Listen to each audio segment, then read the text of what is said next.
ముసలోన్ని, 70 ఏళ్ళ వయసు వచ్చినాయి. ఒక నిమిషం మాట్లాడమంటే నేను లక్ష్మణ్ గారికి మొదటే చెప్పా, ఏది ఏమైనా ఇవాళ వ్యవస్థలో నాయకులే మంచోళ్ళు కావాలి.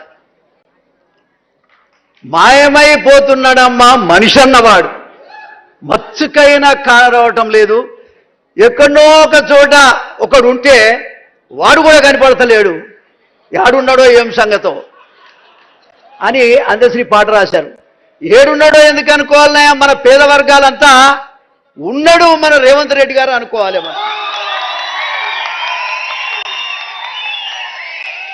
నువ్వెన్ని కోట్లు ఇచ్చినా ఈ ఆత్మీయత నీకు రాదు. నువ్వు ఏ పని చేసినా పేదోడి హృదయం దోసుకున్నంత తృప్తి దేంట్లో ఉండదు.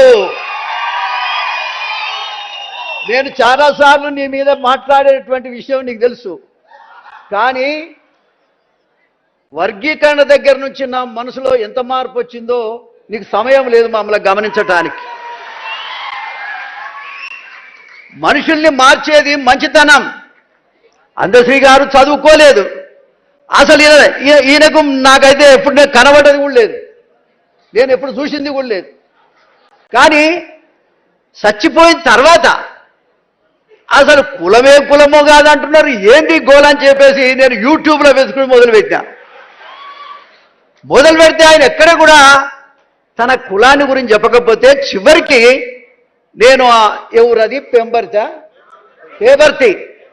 పేపర్తి విలేజ్కి అక్కడ ఉన్నటువంటి నాకు తెలిసిన వాళ్ళకు పంపించి అసలు ఎక్కడ పుట్టిండే ఆయన సంగతి ఏందో చెప్పురు, మరి ఎట్లా మాట్లాడాలి రేపు పొద్దున అంటే ఆయన మాల్య కులంలో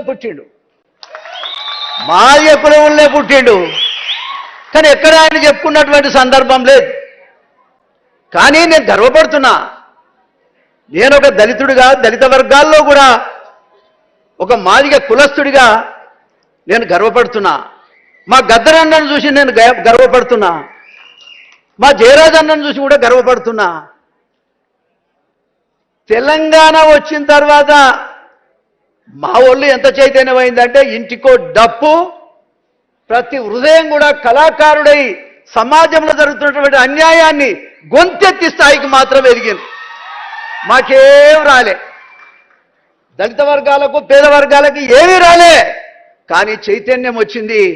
ఆ చైతన్యాన్ని ముఖ్యంగా ముందుండి నడిపించినటువంటి నాయకుడే అందశ్రీ అని కూడా ఈ సందర్భంగా నేను తెలియజేస్తా ఉన్నా. నీకేం కావాలి? నువ్వు ఎన్ని రోజులు ఉంటావో ఉండు ముఖ్యమంత్రి, మేము కాపాడుకుంటాం నేను. నువ్వు ఎన్ని రోజుల్లో ఉంటావో ఉండు, నేను 10 ఏళ్ళు కాదు. ఇవాళ కావాల్సింది మంచితనం కావాలి. నువ్వు పాడే మోసినావు, ఎవరైనా పాడే మోస్తే మోసిడొచ్చు. ముద్దాన్నావు, కొడుకు చేయాల్సిన పనులన్నీ కూడా నువ్వే చేసినావు. అరే నువ్వే మాదిగోళం అనుకుంటాం, నువ్వే మాలాయనం అనుకుంటాం. 59 కులాలు నీ వెంబడే ఉండేటట్టు చేస్తాం. నాకు నువ్వు ఏమి ఎక్కర్లేదు, సమస్యల మీద మాట్లాడటానికి అవకాశం ఇస్తే చాలు. నీ వెంబడే నాకు 70 ఏళ్ళు వచ్చినాయి, షుగర్ బాగుంది, ఎప్పుడు పోతుందో తెలియదు. అందశ్రీ గారు 64 ఏళ్ళకే పోయింది, నాకు 70 వచ్చినాయి. నేను 70 వచ్చిన నెల చూస్తుంటా, వీడు గట్టిగా నడుస్తుండా, నా పని అవుతుందా ఉంటుందా. మా హనుమంతరావుని చూస్తే అరే 20 ఏళ్ళ కింద చూస్తే అట్లే ఉండి ఇప్పుడు అట్లే ఉండాలి. ఈయనతో పాటు పాదయాత్రలు కూడా చేసినట్టు మా ఆలేరులో. సందర్భం వచ్చినప్పుడల్లా ఈ వర్గాలకు సంబంధించినటువంటి నాయకులను గౌరవించటం నాకు అలవాటు. నా జీవితంలో తెలిసో తెలియకో నేను 6 సార్లు గెలిచిన ముఖ్యమంత్రి గారు. పెత్తందారుల మీదనే గెలిచిన, అది కూడా చెప్తున్నాను. నేను ఎవరికి ఒక ఎన్టీ రామారావు గారు ఒక్కడే మాదిగలు కానీ పేద వర్గాలకు అన్ని రకాలుగా ముఖ్యంగా రాజకీయ శక్తినిచ్చింది ఒక ఎన్టీ రామారావు గారు. మీరు అర్థం చేసుకోవాలి, ఎన్టీ రామారావు గారు ఇచ్చిన మళ్ళీ మాకెవరు ఇయ్యట్లే. ఒకవేళ నువ్వు అందశ్రీ రాసినటువంటి పాటలో భాగంగా మా ఎక్కడో ఉన్నాడు, యారులో కనబడతాడని చెప్పిండు ఆయన. ఇవాళ నేను అంటున్నా, ఒక మాదిగ బిడ్డగా లేకపోతే దళిత బిడ్డగా మేమందరం నీ అమ్మడు ఉంటాం. నిన్ను వీకెట్టోడే లేడు.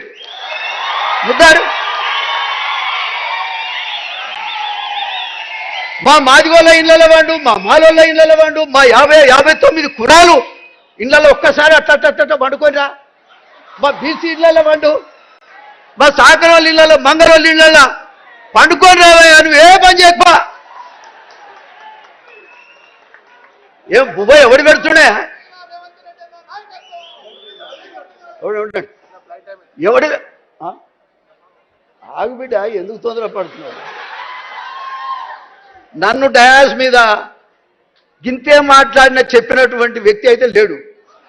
కానీ మా రేవంత్ రెడ్డి ఫస్ట్ టైమే చెప్పినాయా నేను సరే మొట్టమొదట రేవంత్ రెడ్డి ముఖ్యమంత్రి అవుతాడు, నా తమ్ముడు అని చెప్పిన. నేను అందరికంటే మొట్టమొదట ప్రకటించింది నేను. కానీ ఏం చేద్దాం, కాలం ఇట్లా గడిచి వస్తూ ఉంది. ఓకే, అయినా కూడా నాకే ఇబ్బంది ఏం లేదు. నేను అన్ని చూసినా, అన్ని చేసినా. ఇలా అందశ్రీ మహాకవికి మీరు పట్టం కట్టిన దానికి మా అందరికి పట్టం కట్టేటే లెక్క. ఏం ప్రభాకర్ అన్న, అందరికి పట్టం కట్టినట్టే లెక్క. కాబట్టి ఒక్కసారి రేవంత్ రెడ్డి గారి నాయకత్వం, రేవంత్ రెడ్డి గారి నాయకత్వం ఒక ఎన్టీ రామారావు కోసమే చేకొట్టినా గట్టిగా ఇప్పుడు నీ కొరకే కొడుతున్నా. ఇది కాపాడుకోవాల్సిన బాధ్యత నీది, ఇది కాపాడుకోవాల్సిన బాధ్యత నీది. నేను ఇంకో మాట చెప్తా ఉన్నా, కూసోరాదే తండ్రి. ఇగో మా కులాల్లో కూడా ఒక లాస్ట్ మాట రేవంత్ రెడ్డి గారు, నేను 3 పిల్లలు వర్గీకరణ విషయంలో కాల్చుకొని చచ్చిపోయింది. మళ్ళా మాడి వస్తే ఆ హాస్పిటల్కు నేనే పోయినా. నేను పోయి వాళ్ళు చనిపోయినటువంటి దశ వరకు నేనే ఉన్నా.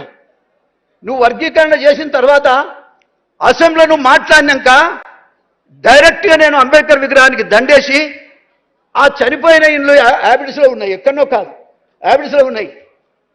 మీరు ఇచ్చినటువంటి స్టేట్మెంట్ని తీసుకొని చక్కగా స్పీడ్ తోటి వాళ్ళు ఇళ్లలో పోయిన వాళ్ళు బిచ్చగాళ్ళు ఉన్నట్టున్నారు. 4 ఈ 4 పాపం ఏమీ లేదు. నేనేం చేయాలని చెప్పేసి అప్పటిదాకా మేము చూడలే. మా మందకృష్ణ మాదిగని వాస్తవంగా మేము ముందర పెట్టి ఉద్యమాన్ని నడిపించినాం. మేము కాదని చెప్పడంలే, ఆ ఉద్యమాన్ని వెనుక ఉండి నడిపించింది కూడా మోతుకుపల్లి నరసింహలే. నేను ఇది కూడా చెప్తా ఉన్నా. కాబట్టి అయినా సరే పాలిటిక్స్లో ఏదైనా వర్గాల వాళ్ళకు కూడా మనం సపోర్ట్ చేయాల్సిన అవసరం ఉందని చేశాను నేను. ఇవాళ నేనేమంటే కనీసం ఎవరం అక్కడ పోలే. ఇవాళ మీరు దానికి ఒక రూపం కల్పించారు కాబట్టి మీ పేరు మీద నేను అక్కడికి పోయిన 30 ఏళ్ల తర్వాత వాళ్ళు ఏడుస్తున్నారు పాపం.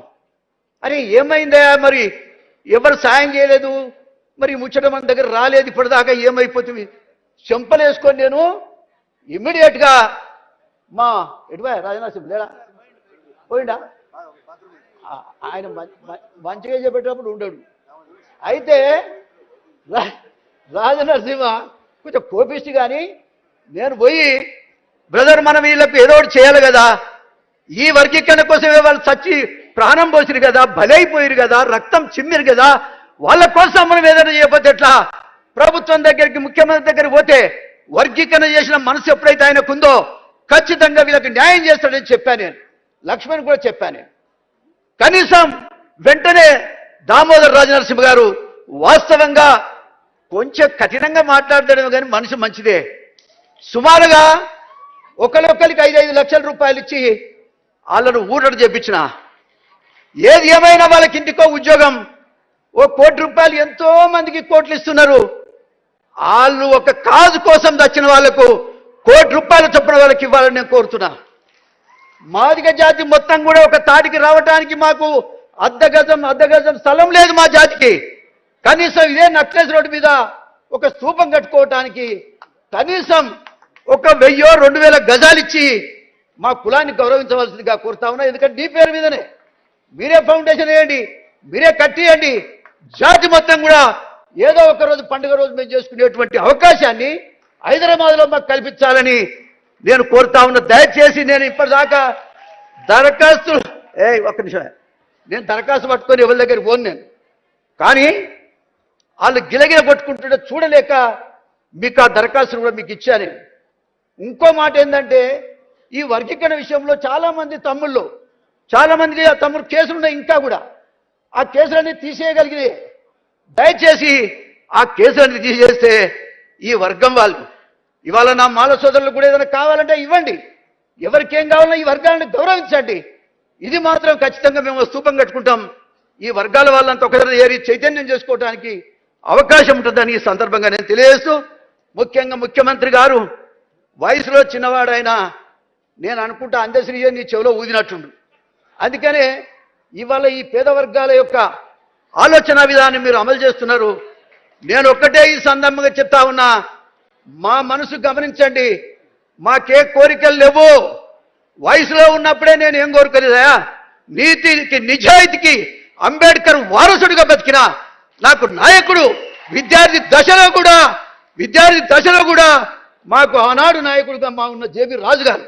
ఇవాళ ఒక్క మాటలో చెప్పాలంటే ఎస్ ఒక్క మాటలో చెప్పాలంటే మరి అప్పుడో ఇప్పుడో మాట్లాడినిస్తే నేను ఎప్పుడో దిగిపోదు కదా మాట్లాడక చాలా రోజులే ఈ సమస్యలన్నీ కూడా ముఖ్యమంత్రి గారు మాకు ఒక మీటింగ్కి అవకాశం ఇవ్వండి మాదిగ వాళ్లకు ఇవ్వండి మాల వాళ్ళకు కూడా ఇవ్వండి వ్యవస్థాపరమైనట్టు కాబట్టి మరి మీరు ఒక మీటింగ్ కాల్ఫర్ చేయండి అందరం కూడా వచ్చి ఉన్న పరిస్థితుల మీద దృష్టికి తెస్తాం చేయగలిగినవే చేయండి చేయలేకపోతే వదిలేయండి కానీ వర్గాలందరినీ కూడా మీరు కలుపుకొని పోతున్నందుకు అందశ్రీకి ఇంత గౌరవం ఇచ్చినందుకు ప్రత్యేకమైనటువంటి ధన్యవాదాలు వర్గీకరణ చేసి మా షెడ్యూల్డ్ కులాల్లో ఐక్యత తీసుకొచ్చారు మీరు సరే 2 రోజులు గునుక్కుంటారు ఎవడో ఇటు అటు కానీ ఒక మంచి కార్యక్రమాన్ని మీరు చేశారు అందుకు కూడా హృదయపూర్వకంగా ధన్యవాదాలు తెలియజేస్తూ నేను సెలవు తీసుకుంటున్నాను